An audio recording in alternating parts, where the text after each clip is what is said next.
Unfortunately, you're being demoted. Demoted? I was suggested to have a blind date with the daughter of the CEO of one of our company's major clients. However, the day before, I was demoted to a dead-end department. It was harassment from the department head who disliked my performance. There was no way someone in my situation could match up to a CEO's daughter. On the day of the blind date, in front of the beautiful CEO's daughter, with whom I found compatibility, I reluctantly revealed my current difficult situation. I think you better forget about me. I've been demoted. I couldn't continue my words. It was all over. Just when I thought so. But I care about you. With her teary eyes, she took my hand and gently moved closer to me. My name is Liam. Work in sales at an IT company, where I'm also involved in system development. I thrive in the competitive IT industry, leveraging my knowledge and persuasive skills. When I joined the company as a fresh graduate, I wasn't very motivated, but I worked harder than anyone else. Despite my relative youth, my hard work eventually bore fruit, earning me the position of section chief. I found joy in nurturing my subordinates. Life as a company employee was smooth sailing until one day, dark clouds loomed over.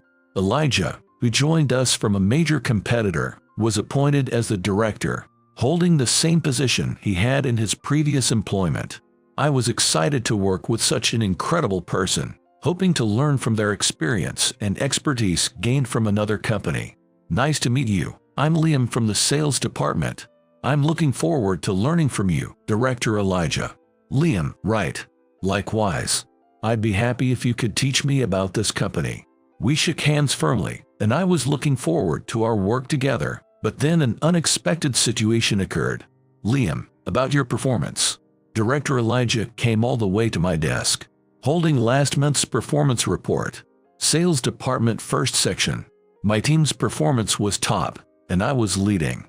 You've been the top for last month and the month before that too, right? That's impressive. Thank you very much. I was immediately praised by Director Elijah. Being praised by someone from a major company made me feel like all my hard work really paid off. Director Elijah continued with a smile towards me. It seems like you're quite favored by our clients. I'd love to learn your tricks. Nothing special, really. Are you passing them money? Or do you have something on them? Excuse me. Money? Blackmail? What is he talking about? Confused by his words, I stood there dumbfounded as Director Elijah twisted his face. Ignoring me. The sales department say sure is high and mighty. No, sorry, I just don't understand what you're implying. Not getting sarcasm now, are we? Impressive for a salesperson anyway. Director Elijah then tore up the performance report. Faced with such unbelievable behavior, I began to ask myself whether it was real. Take care of that trash, will you? Director Elijah said, pointing at the shredded paper at my feet before returning to his desk. I was left speechless by the whole ordeal. As I just blinked in disbelief, a colleague looked at me with concern. Liam, you okay? Yeah, I guess. I actually overheard Director Elijah saying weird stuff about you. Like, how it's weird for someone as young as you to be top in sales, suggesting maybe there's something fishy, or how in his previous company, young employees were more reserved. It sounds like he's just jealous.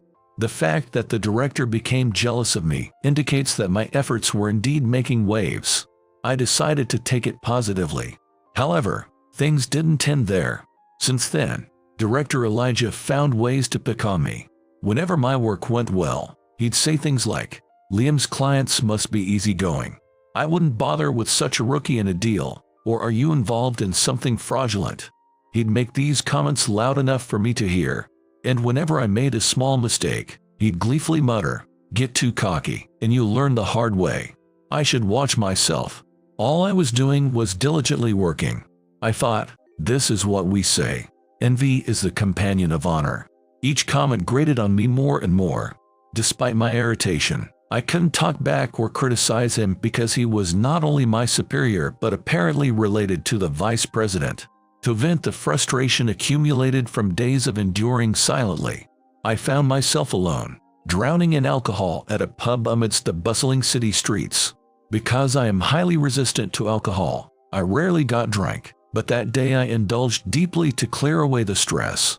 As my head began to blur slightly, and I realized I was getting drunk, someone's smartphone rolled and fell at my feet. I'm sorry. A woman next to me tried to pick up her smartphone. Realizing she had dropped it, I picked it up and handed it back to her. The moment my eyes met her eyes, time seemed to stand still for me. "Thank you very much." "Oh, no problem at all." Her stunning beauty took my breath away. Her eyes sparkling like those of a heroine in a movie. Her skin white and luminous. Unaware of my enraptured gaze, she scooped up her smartphone from my hand. Just then, an incoming call lit up the screen of the phone. Yuck! Her overtly disgusted expression snapped me back to reality, and I couldn't help but let a smile slip through. Annoying caller. Perhaps it was the alcohol, but I found myself easily engaging with this stranger. She responded without any suspicion. Yes, someone I don't get along with. I could relate all too well, understanding the involuntary grimace at an unwelcome call. To be honest, I had developed stress-related stomach pain due to interpersonal issues. I get that. It's especially annoying when you're trying to forget and relax with a drink. Exactly. I'm drinking to forget the stress. I don't want to be reminded of unpleasant things. She was voicing my exact sentiments. Director Elijah had just sent me a work email filled with his usual sarcasm minutes ago. I regretted even checking it and ordered another drink. I felt an unspoken kinship with her in that moment. Both of us worn down by relational strains and seeking solace in alcohol. Feeling a sense of camaraderie, I found myself nodding vigorously to her story. Perhaps driven by her own frustrations, she opened up to me, leaning forward eagerly as she shared her thoughts. Conversing with her, I realized I wasn't alone in my struggles. Others around me were dealing with similar issues. This realization lightened my heart a bit.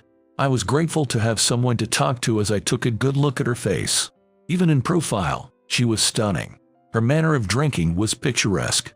A financially independent woman of such beauty and approachability. Moreover, she is very friendly. I marveled at my luck in sharing drinks with such an amazing person.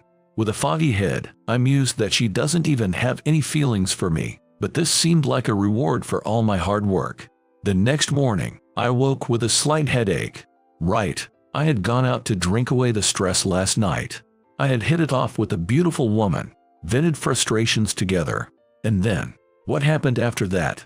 Waking up, I looked around and realized I wasn't at my home. It seemed to be a chap hotel. Had I been unable to make it home and decided to stay at a nearby hotel? Moreover, the room was too large for just one person. Had I drunk to the extent that I lost track of how many people were with me? My gaze froze as it landed on another bed in the room. A woman was sleeping there. Huh? I rubbed my eyes and looked again. It wasn't an illusion. There indeed was a woman sleeping in one of the beds. The same person I had been drinking with from the middle of last night. In a panic, I checked us both. We were properly dressed in the hotel's rental pajamas and sleeping in separate beds. Still, just to be sure, I decided to wake her up. "Excuse me, please wake up." The woman slowly opened her eyes, looked at me with sleepy eyes, and then glanced around the room. She then politely said, "Good morning." She didn't seem panicked at all. "Do you remember how we got here?" I asked. "Yes, you were quite drunk, and it seemed impossible to get you into a taxi, so we ended up at this hotel near the bar. I was pretty drunk too, so I guess I didn't think much of it and just booked the same room," she said with a wry smile. "I was worried we might have done something regrettable, but it seemed unnecessary. I'm sorry for the trouble. I'll pay for the room," I insisted. "No, I was the one who invited you, and you listened to me all night," she protested. "Still, it's embarrassing to have made you take care of me, and I feel quite guilty." I ended up insisting on paying. After seeing her off to the station as she was going home, I headed to work, reflecting on the incredible night I had. It felt surreal, like a dream, to have shared a room with such a beautiful woman. Lost in these thoughts, I arrived at work only to be immediately summoned by the CEO. Being summoned by the CEO without any clue of what I could have possibly done, I couldn't help but nervously wonder if someone had seen me walking with a woman last night. However, the actual reason for the summons was entirely unexpected. "A marriage proposal," I exclaimed in disbelief. "Yes, they asked if we had any good men," explained the CEO. Apparently, the CEO of a major client, who is a close friend of our CEO, is hunting for a groom for his only daughter.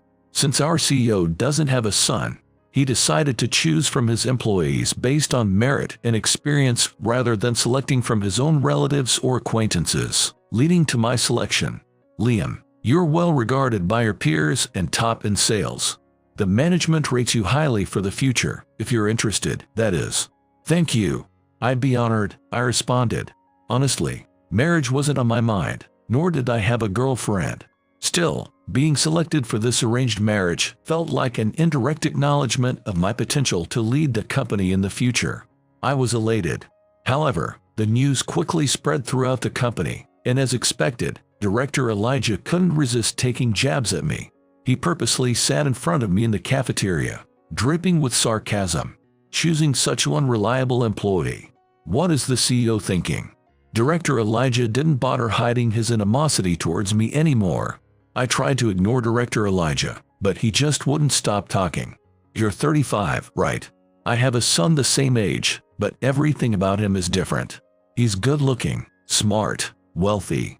He's reliable and a son to be proud of. My son could definitely make a successful marriage match. Far more suitable for that company's daughter than Liam could ever be. You were only chosen because my son isn't here, and you're just lucky to be employed at this company. Don't get it twisted. You wouldn't be of any use at another company. After bragging about his son and attacking my self-esteem, Director Elijah left having said his piece. Unable to enjoy my meal, I decided to focus on choosing an outfit for the big day happening in a week. And a week later on Friday. As the day approached, I couldn't shake off the nervousness, even at work. Then, I was called in by the Human Resources Director. Liam, I hear you've been harassing Director Elijah. What? I stammered, taken aback by such an absurd accusation. The HR Director continued speaking to me. You've been ignoring Director Elijah's words or acting coldly towards him, haven't you? That's a baseless accusation. That was Director Elijah harassing me. Don't make excuses. You're not a child. I've also heard you've been obstructing Director Elijah's work. I did no such thing. Director Elijah has submitted evidence, he said while showing me several printed email screens. The content suggested I was bullying Director Elijah because he was new, acting superior, and giving orders. Of course, I had no recollection of such actions. However, the sender of the emails was listed as me. Anyone can fabricate this kind of thing, I protested. But the HR director, uninterested in listening, let out an exaggerated sigh. Director Elijah is vital to our company. Even though you are considered promising for the future, there's a vast difference in value between you two. Value? I had never thought I would be told there's a difference in value among employees. Besides, she doesn't even want to listen to me. Wait. Director Elijah in the first place. If you obstruct Director Elijah, you'll be demoted. Demoted? I recalled the HR director and Director Elijah were close. Rumor had it they once worked together. Could this be another form of harassment from Director Elijah? No matter how good your performance is, disrupting the team's harmony is unacceptable. For everyone's comfort at work, you'll be moved out of the sales department. My protests were futile. It seemed predetermined. My seat was moved, and all my work was handed over to Director Elijah, who claimed, "I'm doing you a favor by covering for you." There were times he said it was ridiculous for me to handle certain accounts. He must be pleased to take over. Moreover, he added, with your record, your matchmaking meeting will surely fail. It's bound to be called off. Likely, he fabricated those harassing emails in anticipation of this. I was completely set up, stripped of all my responsibilities. I was transferred to what's essentially a miscellaneous department, tasked only with forwarding calls and cleaning within the office. It was a clear message. We have no real work for you. Everyone transferred to that department is said to leave within 6 months. I felt anxious about my future, not knowing what to do, and spent sleepless nights. Despite my efforts to work hard, it's unfair to be treated this way by someone who finds no joy in others' success. It's simply unreasonable. However, if Director Elijah is on your side, there's nothing I can do. Since there's no decent job available, it's impossible to put in more effort and get promoted. My colleagues, perhaps thinking they'd get on Director Elijah's bad side by associating with me, started avoiding any unnecessary contact. What should I do? Liam. Oh, yes. Are you all right? You seem nervous. Yeah, somewhat. In front of a large traditional restaurant, the CEO looks into my eyes. Right. I'm here for a matchmaking meeting. Given the situation, it seems the CEO is unaware of my demotion. Given it's a large company, it's understandable that not everyone can keep up with HR's movements. Should I take my case directly to the CEO? No. Director Elijah will likely try to pin the blame on me and curry favor with the CEO. If I get demoted, this marriage proposal will surely be called off. I need to speak to the CEO before it's too late. CEO, actually, we're here. Oh, yes. Before I knew it, while hesitating, we were led into a private room. The other party was already waiting. The woman looking at me was more beautiful and radiant than the photos I had seen beforehand. Dressed in an elegant dress, she greeted me with a demure smile. I nodded in response and took my seat opposite her as the introductions began. I'm Liam. I'm Amelia. Huh? Lifting my head at a voice I thought I recognized, I took a closer look at Amelia. Wait, have we met before? Could it be from that time? No way. Amelia's question made me certain. She was the woman who ended up sitting next to me at a bar and took care of me at a hotel. I hadn't asked for her name, and I couldn't recognize her because she looked so different in her suit back then. We both froze, our eyes wide open, unable to speak. Seeing this, the CEO and Amelia's father were delighted. What? You know each other? Amelia has been all about work for a while, putting love on the back burner.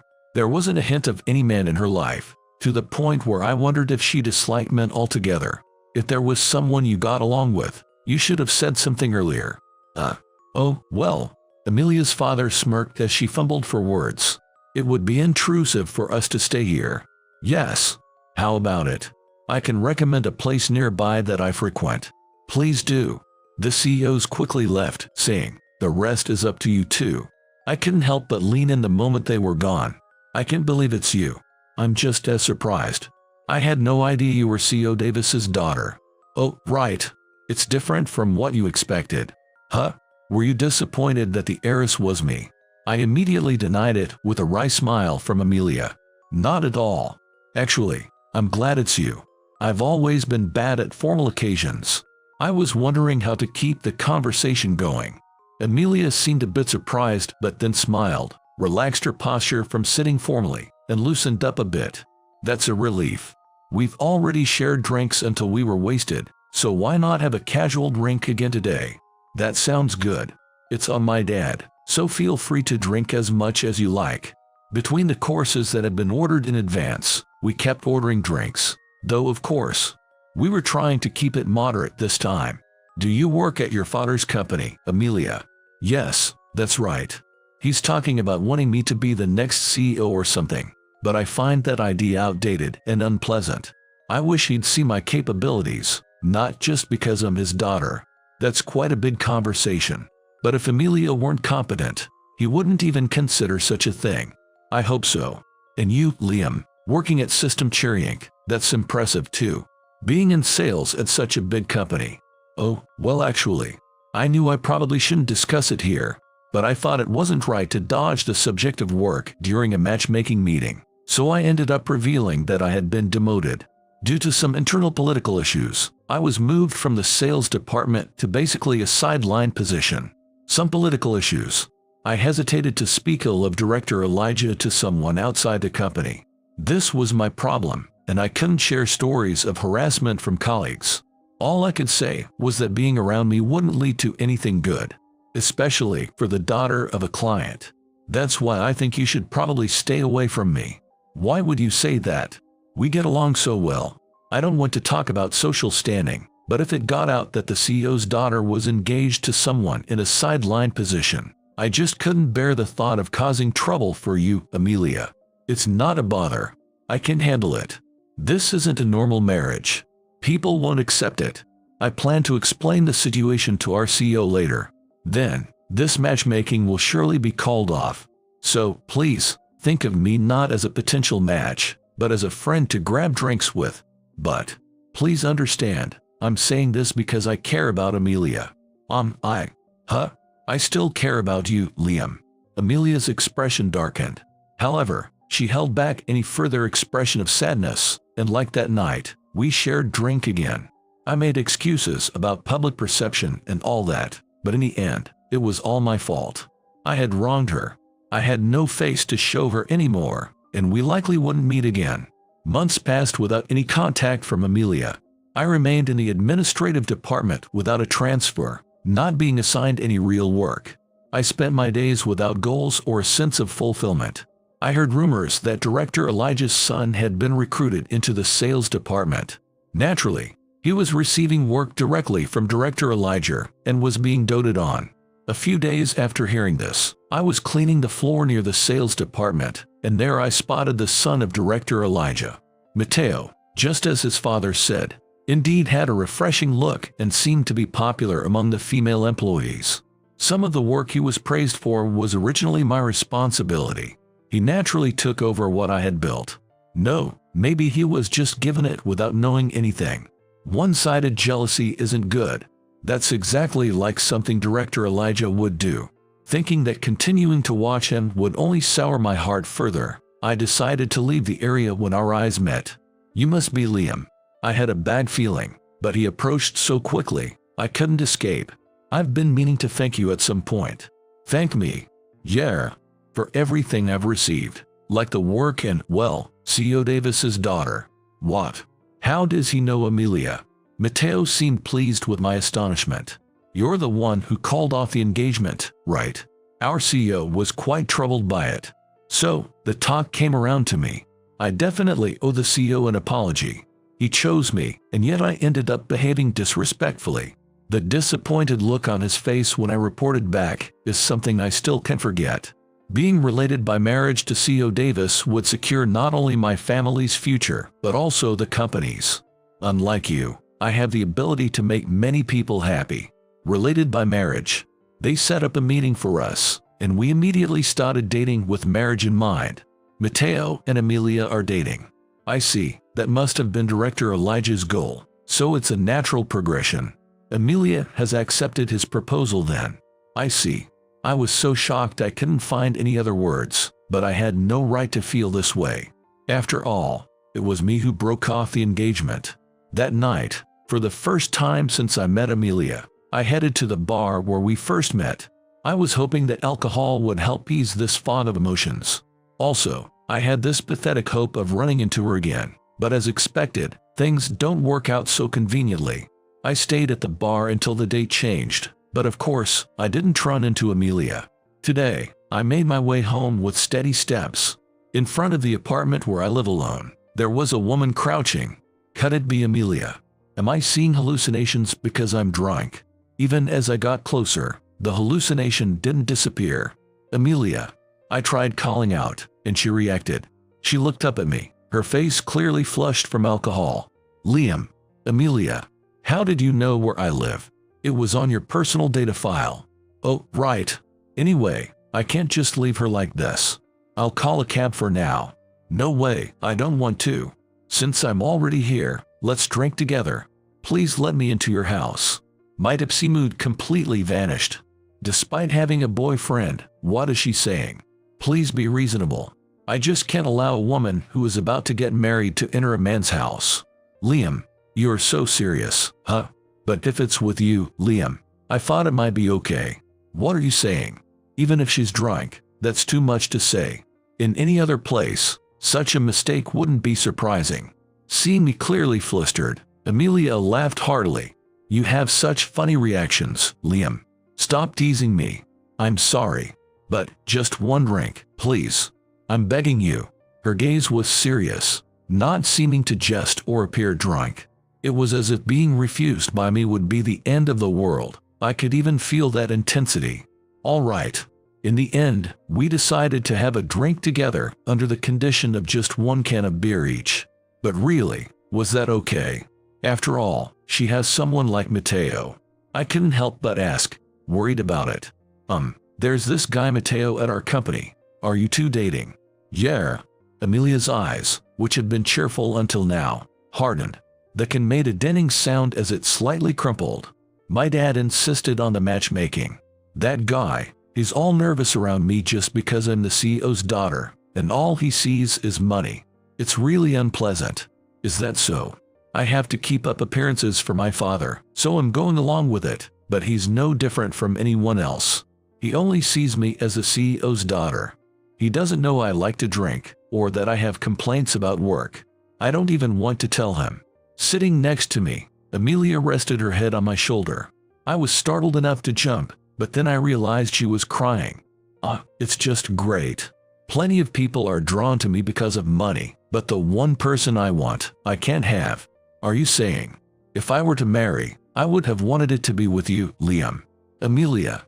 But I'm nothing special. You think you're not special. You underestimate yourself too much. When we first met, you listened to me without any sign of annoyance. And you, a complete stranger. Besides, even when we stayed together, you never did anything impure. That's a really big deal, you know, is it? I thought it was just the right thing to do. That's exactly it. Your sincerity. I've been so tired of men always just seeing my looks or my status. I even started to feel disgusted by men in general. That's what I never really dated anyone seriously. I think it's wonderful that you think gentlemanly behavior is the norm. That's what attracted me to you. Because of my inadequacy, I made Amelia suffer. Feeling sorry and cherishing her at the same time, I wrapped my arm around her shoulder. I also think you're wonderful, Amelia, for not flaunting your status or appearance, but staying true to yourself. Liam, whether you're the CEO's daughter or whatever background you have, you can't choose, but you can choose what you do with your future. Thank you. Then we talked slowly, drawing closer to each other. Before we knew it, it was morning, and we seemed to have fallen asleep leaning on each other. Watching Amelia sleep peacefully, I made a decision. A few days later, after I submitted my resignation, Director Elijah and Mateo approached me. Their smug faces were identical. Finally quitting. Oh, it'll be refreshing not to have dead weight around.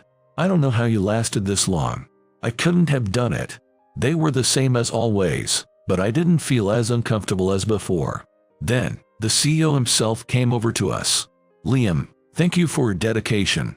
It's sad to see you leaving, but I'm sure you'll find success over there. Thank you, CEO, for everything. Over there. Director Elijah and Mateo, clearly not understanding the situation, were informed by the CEO. Yes, Liam is going to be taken care of by CEO Davis, someone you both know well. What? What does that mean? Just as the CEO said, I had decided to switch jobs to the company where Amelia is. The day after Amelia came to my house, I couldn't give up my feelings for her and went straight to CEO Davis to talk it out. Though I had refused the wedding proposal with Amelia considering our social barriers, I still wanted to be with her no matter what. So I humbly asked CEO Davis, I hope you can forgive me and give me a chance. Despite having previously refused, CEO Davis readily accepted me. He had no complaints about Amelia choosing me, having kept her heart closed off to the men until now. And knowing my skills in sales, CEO Davis, seeing potential in me, even invited me to join his company. It was a perfect opportunity for me. Actually, something was revealed to me. He confided in me that Mateo, currently in charge at his company, had been causing dissatisfaction in the sales department for being too aggressive and only looking out for the company's profits. He felt guilty for having matched his daughter with such a partner. He had always found it odd when Mateo appeared as a suitor and was somewhat proud to say, Liam was demoted by my father. If this continued to bring disadvantage both personally and professionally, he had been thinking of cutting ties. Eventually, our CEO heard about it too. Realizing the situation late, the CEO apologized, saying, I'm sorry I didn't notice sooner, and wholeheartedly agreed to my job change. That's the situation, so we verified your actions. There were plenty of people besides the involved parties who testified. Wait, I was only thinking of the company's best interest.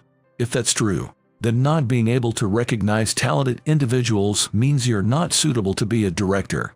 The CEO cut through Director Elijah's excuses and then turned to Mateo. Your sales tactics went against our company's philosophy. and you nearly caused a major contract to be cancelled. I'm thinking it's time for you and your father to be transferred to a different department.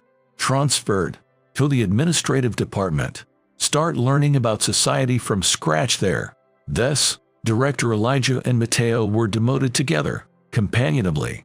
The abuse of authority by the HR director, who had been manipulated by Director Elijah for personal gain, was also exposed. Initially, the practice of currying favor with other managers and executives by making favorable decisions that pleased them came to light, setting off a domino effect of revelations. And she was demoted as well.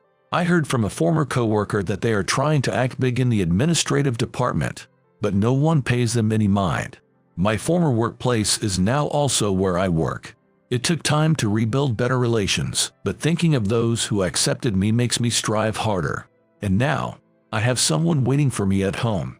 Amelia, who is my co-worker, senior, and fiancée. Me, who was once solely focused on work, and Amelia, who felt her status was a burden. Now, we have a good relationship where we respect and acknowledge each other as individuals, and our troubles have started to fade away. And on weekends, we drink together and have heart-to-heart talks. Occasionally, when Amelia is tipsy, she teases me by saying, "Should we stay somewhere?